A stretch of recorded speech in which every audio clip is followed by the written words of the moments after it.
अस्सलाम वालेकुम everyone, I hope all of you are doing great. Welcome to another video of Pak medicine. So आपको पता है जैसे कि हम एंडोक्राइन फिजियोलॉजी को डिस्कस कर रहे हैं, आज हमने एक इंपॉर्टेंट टॉपिक डिस्कस करना है, इंसुलिन। आज के वीडियो में हम 3 चीज़ें देखेंगे इस बुक के सीक्वेंस वाइज। नंबर 1 के इंसुलिन की जो सिंथेसिस है वो कैसे होती है, इंसुलिन कहाँ स्टोर हुआ हुआ है और फिर इंसुलिन ने किस तरह से कहाँ से रिलीज़ होना है, उसका क्या सोर्स है, ठीक है।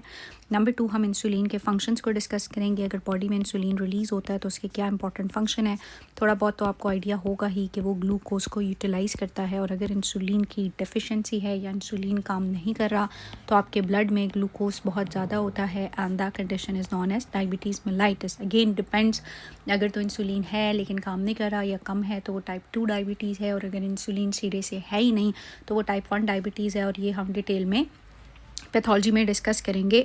नंबर 3 जो है वो यहाँ पे इन्होंने ट्रांसपोर्टर्स की बात की हुई है कि अगर इंसुलिन एक्ट करता है तो वो प्लाज्मा से ग्लूकोज के अपटेक को बढ़ाता है। अब ग्लूकोज को सेल्स के अंदर जाने के लिए एक ट्रांसपोर्टर की हेल्प चाहिए होती है। सो वो डिफरेंट तरह के ट्रांसपोर्टर्स हैं, GLUT1, GLUT2 that are glucose transporters. तो वो ट्रांसपोर्टर्स कहाँ हैं, ये बात इंपॉर्टेंट है। तो यही 3 चीज़ें हमने डिस्कस करनी है। Meanwhile again and again I से कोई क्वेश्चन हो, कोई मसला हो, कोई सजेशन हो, more than welcome, please do let me know in the comment section below.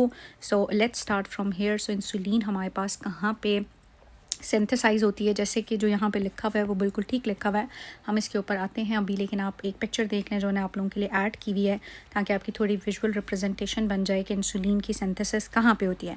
So basically अगर हम स्ट्रक्चर की बात करेंगे तो इंसुलिन के अंदर this is alpha chain of insulin, और ये हमारे पास क्या होती है, बीटा चेन होती है। ये वैसे ही एंड टर्मिनल सिग्नल पेप्टाइड होता है। Now this thing is important. So ये बीच में जो मौजूद है ये हमारे पास सी शेप का सी पेप्टाइड होता है, ठीक है।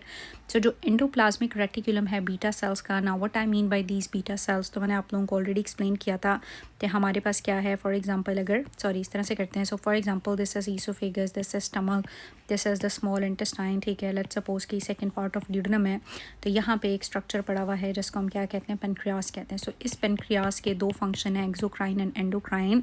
तो इसके एंडोक्राइन फंक्शन में हमारे पास डिफरेंट तरह के सेल्स होते हैं, अल्फ़ा बीटा सेल्स। ओ सॉरी, हमने अल्फ़ा सेल्स को स्किप कर दिया, मैं बाद में आपको बताऊंगी। अल्फ़ा सेल्स ग्लूकागॉन बनाता है और वो ग्लूकोज प्रिजर्व करता है। ये जो बीटा सेल्स हैं ये इंसुलिन बनाते हैं। तो ये हम इन बीटा सेल्स की बात कर रहे हैं। इन बीटा सेल्स के अंदर आपको याद है बायो में हम पढ़ते थे कि सेल के अंदर क्या क्या चीज़ें हैं, बहुत सारी चीज़ें हैं। सेंट्रल में न्यूक्लियस है, साइटोप्लाज्म है, रफ एंडोप्लाज्मिक रेटिकुलम है, इसी तरह गोल्जी अपरेटस है। तो थोड़ा सा हम वहीं पे जाएंगे कि इस बीटा सेल्स के अंदर जो एंडोप्लाज्मिक रेटिकुलम है वहाँ पे हमारे पास ये इंसुलिन की सिंथेसिस होती है। पहले प्रो इंसुलिन बनता है, देन प्रो इंसुलिन जो है वो आगे जाके हमारे पास प्रो इंसुलिन बन जाता है। जब ये प्रो इंसुलिन बनता है, this is alpha chain, beta chain, ये हमारे पास सी पेप्टाइड है और ये इनके बीच में डाइसल्फाइड बॉन्ड्स बनते हैं अल्फ़ा और बीटा चेन के बीच में। तो this insulin then stored in the Golgi apparatus में, ये सिक्रीटरी ग्रेन्यूल्स की फॉर्म में स्टोर हुआ होता है। अब जब भी सिग्नल आता है, सिग्नल्स क्या हो सकते हैं, डिफरेंट तरह के सिग्नल्स हैं, वो हम रेगुलेशन में देखेंगे। लेकिन एक सिग्नल ये है कि बॉडी में ग्लूकोज ज़्यादा है, ठीक है। अब जब ग्लूकोज ज़्यादा है तो यहाँ पे जो भी सिग्नल आएगा 1 2 3, वो इधर इन्होंने साइड पे एक पिक्चर में ड्रॉ किया हुआ नीचे, ये सिग्नल्स मैं आपको सारे बताऊंगी।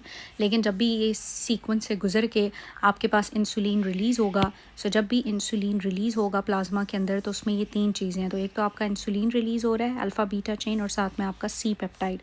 सो इंसुलिन और सी पेप्टाइड रिलीज़ होता है। सो इंसुलिन की जो हाफ़ लाइफ है वो ऑलमोस्ट 6 मिनट्स होती है, जबकि इसकी जो हाफ़ लाइफ है वो ज़्यादा होती है। सो अगर हमने किसी की बॉडी के अंदर इंसुलिन के लेवल्स मेजर करने हो तो हम सी पेप्टाइड को भी मेजर कर सकते हैं, क्योंकि ग्रैन्यूल के अंदर इंसुलिन भी होता है और सी पेप्टाइड भी। जब ये एक्सक्रीट होता है इनटू योर प्लाज्मा तो इंसुलिन एंड सी पेप्टाइड दोनों ही रिलीज़ होते हैं। सो अगर एंडोजीनियस इंसुलिन है जो मेरे बीटा सेल्स में से गुजर के प्लाज्मा में आएगी, उसके साथ जाहिर है सी पेप्टाइड भी आएंगे। लेकिन जो एक्सोजीनियसली डायबिटिक पेशेंट को हम बाहर से इंसुलिन देते हैं वो सिर्फ इंसुलिन होती है, उसमें कोई सी पेप्टाइड नहीं होता, ठीक है। तो ये एक थोड़ी सी चीज़ है, अगर मैंने गन मचा दिया तो आई एम रियली सॉरी। मैं यहाँ आपको एक्सप्लेन भी कर सकती हूँ दोबारा। तो हमारे पास प्रो इंसुलिन है, एंडोप्लाज्मिक रेटिकुलम में जाके प्रो इंसुलिन बनती है और फिर वो गोल्जी अपरेटस में जाके स्टोर हो जाती है, और जब भी सिग्नल आते हैं तो फिर वो प्लाज्मा के अंदर रिलीज़ होती है। और जब वो प्लाज्मा में रिलीज़ होती है तो 2 चीज़ें रिलीज़ होती हैं। नंबर 1 हमारे पास इंसुलिन रिलीज़ होता है, और नंबर 2 हमारे पास सी पेप्टाइड जो है वो रिलीज़ हो रहा होता है, ठीक है। अब वापस चलते हैं हम अपने थ्योरी की तरफ, जो हमारी बुक है जिसको हम फॉलो कर रहे हैं। तो यही बात इन्होंने यहाँ पे एक्सप्लेन की हुई है। सो pro insulin it is basically synthesize in rough endoplasmic reticulum of beta pancreatic cells. Then हमारे पास प्री सिग्नल्स का क्लिवेज होता है. ये कैसे क्लिवेज होता है इसकी बात हम करेंगे. सो the pro insulin which is stored in the secretory granules in the Golgi apparatus, उसकी क्लिवेज होती है, एक्सोसाइटोसिस होती है, यानी वो ग्रेन्यूल्स बाहर आते हैं और वो दो चीज़ें रिलीज़ करते हैं, insulin and C peptide. Okay, both insulin and C-peptide they increase in endogenous insulin secretion. Obviously जब आपकी अंदर से इंसुलिन आ रही है तो उन ग्रेन्यूल्स में साथ सी पेप्टाइड भी आएगा. अंदर से इंसुलिन डायबिटीज़ टाइप 2 जो पेशेंट है उसमें इंसुलिन बन रहा होता है लेकिन कम होता है, ठीक है, या बॉडी रेजिस्टेंट होती है. नंबर 2 हम इंसुलिन सिक्रीट्रोगोग्यूल्स देंगे. ये ऐसी मेडिसिन होती हैं जो इंसुलिन की सिक्रीशन को ज़्यादा करती हैं, जैसे कि बायोगोनाइड्स वगैरह हो गए. और insulinoma which is an insulin secreting tumour, तो ऑब्वियसली बात है इंसुलिन ज़्यादा होगा, एंडोजीनियस इंसुलिन ज़्यादा बनेगा, ज़्यादा सिक्रीट होगा तो सी पेप्टाइड भी होंगे. वेयर एज अगर आपका एक्सोजीनियस इंसुलिन है, आप बाहर से ले रहे हो, तो उसमें सी पेप्टाइड नहीं होगा. इंसुलिन आपके पेनक्रियाज में ही सिंथेसाइज होती है और इसके क्लेवेज जो है वो लिवर और किडनी क्लियरेंस जो है वो लिवर और किडनी, लिवर भी इसको मेटाबोलाइज करता है और किडनी भी इसको एक्सक्रीट करती हैं. सो ये इसकी थोड़ी सी सिंथेसिस का प्रोसेस है. So this is the alpha chain, this is the beta chain and this is the C peptide, और ये इनके बीच में सल्फाइड बॉन्ड होता है. तो ये थोड़ी सी आपको जो है वो बैकग्राउंड नॉलेज होना चाहिए कि इंसुलिन कहाँ से आता है, क्या होता है, blah blah blah blah. Now the most important thing is, let's suppose this is your plasma और इसमें बहुत ज़्यादा ग्लूकोज है. सो बॉडी ने एक इतना अच्छा नेचुरल मैकेनिज्म रखा हुआ है कि जब भी ये ग्लूकोज ज़्यादा होगा, सिग्नल जाएंगे और आपकी जो पेनक्रियाज है यहाँ से क्या आएगा, इंसुलिन आएगा. सो इस इंसुलिन का जो मेन काम है वो यही है कि इस ग्लूकोज को यूज़ करना, यूटिलाइज़ कराना, इसको सेल्स के अंदर भेज देना ताकि प्लाज्मा में ग्लूकोज का लेवल कम हो जाए, ठीक है. तो हम देखते हैं कि ये क्या करता है. सो नंबर 1 वो ये कह रहा है कि जब भी इंसुलिन रिलीज़ होता है तो वो इंसुलिन आके सेल के ऊपर रिसेप्टर हैं टायरोसिन काइनेज, उनके ऊपर बाइंड करता है और टायरोसिन की फॉस्फोराइलेशन कराता है. टायरोसिन की फॉस्फोराइलेशन से दो चीज़ें होती हैं. नंबर 1 आपकी सेल ग्रोथ होती है, डीएनए सिंथेसिस करता है. ये ट्रांसक्रिप्शन का जो प्रोसेस है, ट्रांसक्रिप्शन ट्रांसलेशन जो होती है डीएनए से आरएनए और आरएनए से प्रोटीन, उसको हेल्प करता है, ठीक है. नंबर 2 हमारे पास ये क्या कर रहा है कि जो वेजिकल्स हैं अंदर जिनके पास GLUT4 रिसेप्टर है उनको एक्टिवेट करता है. GLUT4 रिसेप्टर जाके आपकी सेल मेम्ब्रेन के ऊपर एलिसिट हो जाते हैं, अपना मुंह खोल लेते हैं, एक्टिवेट होते हैं और बाहर से ग्लूकोज सेल्स के अंदर आना शुरू हो जाता है. सो व्हेन एवर आपकी लेट्स सपोज आपका ये प्लाज्मा है और प्लाज्मा में ग्लूकोज ज़्यादा है, तो ग्लूकोज ज़्यादा होने से सिग्नल जाएंगे और इंसुलिन रिलीज़ होगा. इंसुलिन कैसे रिलीज़ होता है वो भी बड़े मज़े की बात है, हम यहाँ डिस्कस करेंगे.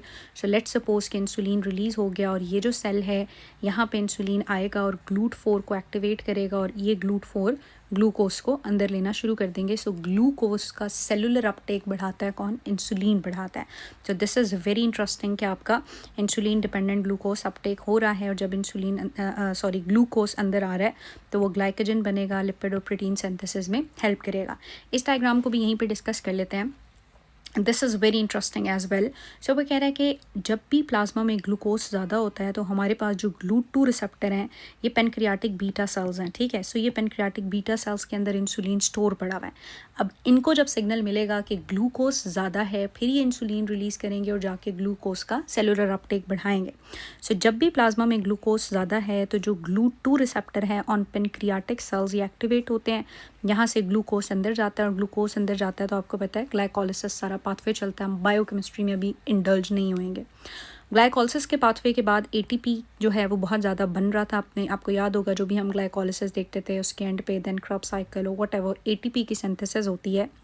जब एटीपी की सिंथेसिस होती है, इस एटीपी की सिंथेसिस की वजह से this is ATP sensitive potassium channel, तो ये चैनल ब्लॉक हो जाता है.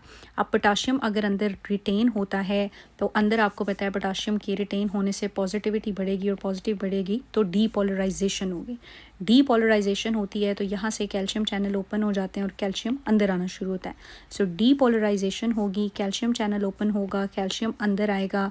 इंट्रासेलुलर कैल्शियम जब रेस्ट होगा तो सिग्नल जाएंगे इन सिक्रीटरी ग्रेन्यूल्स को, इनकी एक्सोसाइटोसिस होगी और आपका इंसुलिन बाहर है. अब जब आपका इंसुलिन बाहर है तो ये इंसुलिन जाके ग्लूकोज को यूज़ करेगा. कैसे कैसे यूज़ करेगा उसके ऊपर तो हम बात करेंगे, लेकिन आपने थोड़ी सी बात हमने की भी कि ये इंसुलिन बाहर जाके GLUT2 ने इसके रिलीज़ को फेवर किया और ये आगे जाके GLUT4 के एक्सप्रेशंस को मज़ीद ज़्यादा करेगा ताकि ग्लूकोज का अपटेक बढ़ जाए। सो ये एक बहुत ही मज़े की चीज़ है। अगर आपको समझ आ गई तो वेल एंड गुड, नहीं आई तो इस फाइन, मैं थोड़ा सा फिर बता देती हूँ। नंबर 1, हमारे पास प्लाज्मा में ग्लूकोज ज़्यादा हुआ। जब ये ग्लूकोज ज़्यादा हुआ तो जो बीटा सेल्स हैं पेनक्रियास के, वहाँ पे एक रिसेप्टर है जो सेंसिटिव है ग्लूकोज की हाई कंसनट्रेशन से, दैट इज़ GLUT2, वो एक्टिवेट हो गया और वहाँ से ग्लूकोज अंदर गया। अब जब अंदर ग्लूकोज सेल्स के अंदर चला गया तो वहाँ एक पाथवे स्टार्ट हो गया विच इज़ ग्लाइकोलिसिस। आपने बायोकेमिस्ट्री में पढ़ा होगा। ग्लाइकोलिसिस की वजह से एटीपी की सिंथेसिस बहुत ज़्यादा हो गई। Once ATP is a high amount, तो एटीपी ने क्या किया कि एटीपी सेंसिटिव पोटाशियम चैनल है, और जब एटीपी ज़्यादा होता है तो वो सेंसिटिव चैनल्स क्या हो जाते हैं, क्लोज हो जाते हैं। वो क्लोज हो जाते हैं, पॉजिटिविटी अंदर रिटेन होती है। पॉजिटिविटी अंदर रिटेन होती है तो हमारे पास क्या होना शुरू हो जाती है, डीपोलराइजेशन होती है। ये जो डीपोलराइजेशन है इसकी वजह से हमारे पास क्या होगा, यहाँ पे कैल्शियम चैनल ओपन हो जाएंगे और कैल्शियम अंदर आएगा। Once calcium is inside, intracellular calcium अगर बढ़ेगा तो वो क्या करता है कि जो सिक्रीटरी ग्रेन्यूल्स हैं जिनके अंदर मैंने आपको बताया था प्रो इंसुलिन स्टोर होता है, उनको एक्टिवेट करता है और उनकी एक्सोसाइटोसिस करता है। उसकी एक्सोसाइटोसिस होती है तो आपके प्लाज्मा में इंसुलिन और सी पेप्टाइड रिलीज़ होगा। Now this insulin is going to utilise the glucose, जो कि ग्लूकोज ज़्यादा था। सो ग्लूकोज जो ज़्यादा था उसकी वजह से ये सारा पाथवे हुआ और हैंस इंसुलिन आ गया और ये इस ग्लूकोज को यूटिलाइज़ करेगा। कैसे यूटिलाइज़ करेगा डेफिनेटली तो मैं आप लोगों को एक्सप्लेन अभी करूँगी, लेकिन ये अभी तक की सारी स्टोरी है कि नंबर 1 आपका ये कहाँ से बनता है, कैसे स्टोर होता है और फिर ये कैसे रिलीज़ होता है। अब ये बहुत इंपॉर्टेंट बात है, आपने समझना है कि इंसुलिन ने क्या करना है। सो इंसुलिन जब अपने रिसेप्टर पे लगता है तो 2